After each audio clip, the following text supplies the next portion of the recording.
Hi, am I on? Yeah, I'm on. Good afternoon. This is Bonnie, and I'm sitting in my little camping spot where my trailer is, and it's a beautiful day at the end of September. So blessed that the weather is still really, really good. But I wanted to share a few things. One is I'm going back to Thailand for sure. So excited. We're traveling on, well, between the 17th and the 19th of October. So for that, I'm really really excited. Appreciate your prayers for me. I was back last year, but just for a month or so. But this time I'm planning on spending 6 months there. So that's what Ray and I used to do for quite a few years, and so this will be my first time there without Ray. And so I really do appreciate your prayers. I'm looking so forward to going over and seeing our women and the children. And the children, I have only met two of them, and I can't wait to meet them. And I've already contacted a friend over there who teaches English, and he's going to get together with me and give me some pointers, and I'm going to get some videos. And I'm not a teacher, but hey, I can do conversational English, right? So these kids don't know any English at all. So I'm going to do little things with them with videos and stuff and get to know the children so that they can trust me, because they've all been hurt in some way or the other in trafficking or whatever, or many things happen in their past life. So to trust, I want them to trust me. So my house will be right there. It's right there in the property. So I'll be seeing them and seeing my beautiful ladies. And I'm so excited about that. But I wanted to share something that happened to me this morning. It was really interesting. This last week, about a week or so, I haven't been in the best of whatever. I've been going through some things physically and just different things in my life. So I haven't felt really spiritual. you know, I really haven't. I've been in the Word and I've been listening to music, listen to a lot of podcasts. I'm really into podcasts, but I haven't really done a lot. I just haven't been deep in the Word or deep in prayer. And my girlfriend this morning had asked for prayer for something. And I have this thing now. If somebody asks me to pray for them, I have to do it right then. Because when I get off the phone or off the text or whatever, if I don't do it right away, my heart is good. I want to do it, but you know what? I could just forget. Or a day later, oh no, I forgot to pray for so and so. And then I feel guilty. Guilty because I didn't do what I said I would. I'll pray and I didn't. So I have this thing now that if somebody asks me to pray, I do it right then, either with them or when I get off the phone, and that's what I did with my friend. And I wasn't feeling particularly spiritual or godly or anything, but I just started praying for her, and all of a sudden I had a vision, and it was so beautiful. It was a vision, and I'm like, oh my goodness. And then the Lord gave me a word for her, and I was like, Lord, you gave a word to me for her? And I haven't been feeling very spiritual at all. So I wrote it out because it was quite a good word, and I sent it to her. And I said, I believe the Lord said this for you. And she said, this really blessed me. So it was like a confirmation in my heart.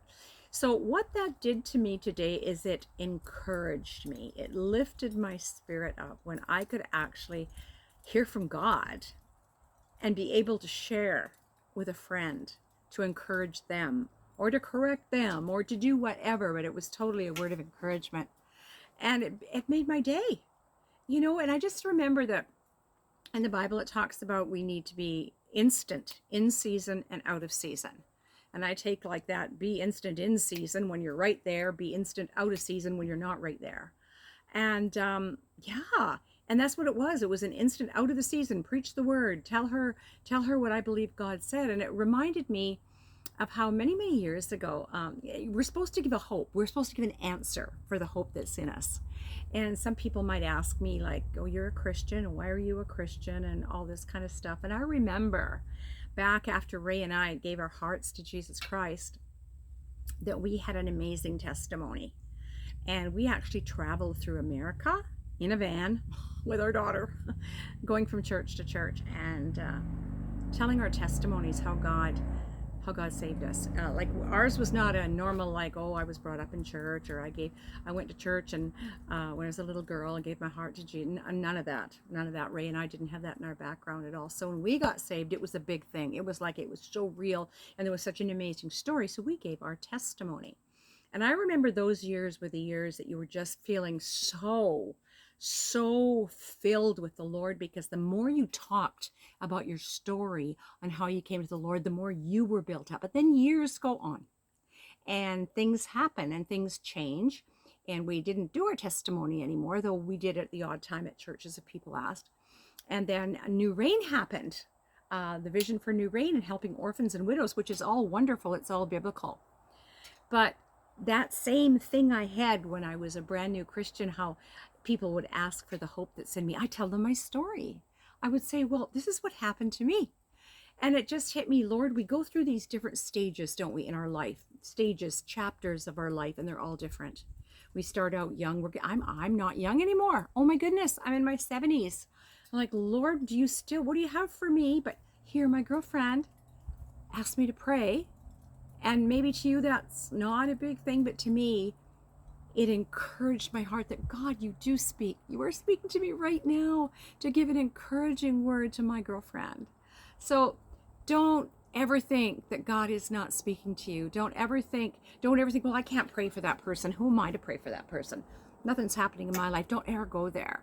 You just say, yes, I will. And you say, Lord, please be with my friend. Help that friend. And I didn't even ask for a word for that friend. And then I had a beautiful vision of her. And then I had a word for her. So I hope that's a little encouraging to you, because we go through our chapters of life, don't we? We go from when we're younger, we're middle, and now we're in our, I guess we'd call it our winter part of our life, or I'm on my winter part of my life. I don't like to say that, but hey, the way I look at it is Jesus is coming back soon.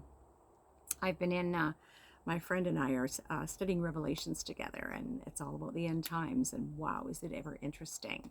And I've been listening a lot to, his name's Chuck Misler.